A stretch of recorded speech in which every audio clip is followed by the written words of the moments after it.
In the gospel text of today, we will hear the last of the 7 parables in chapter 13 of Matthew's parable discourse.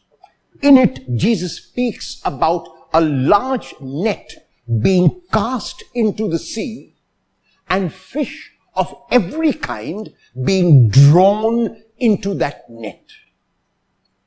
The fisherman makes no distinction at the time of drawing in between the good fish and the bad fish.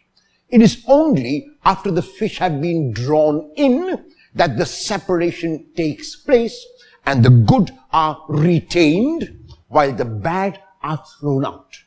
The question is, who is this good fish and who is the bad fish?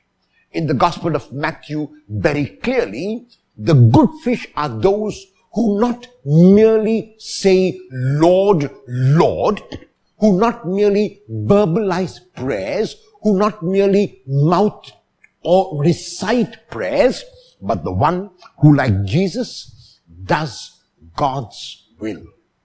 And God's will is this: when one is in doubt, one does the most loving thing.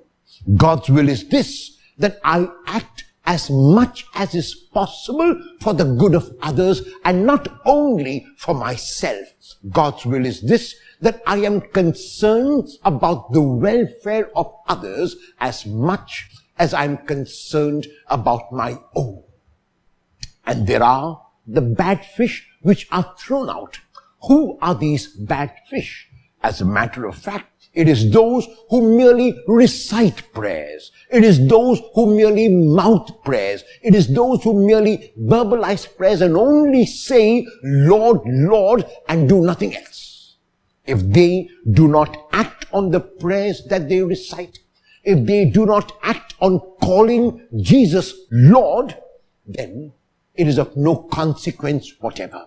The prayer is neither efficient nor efficacious. It remains at the verbal level. It remains at the theoretical level. It remains unheard.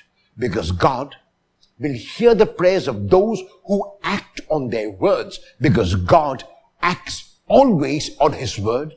And He has shown that tangible action, that real action, when He acted by sending Jesus.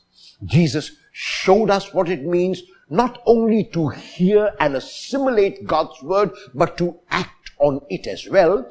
And this is the challenge of the parable of today. Will I act on God's word by being a little less selfish and a little more selfless today?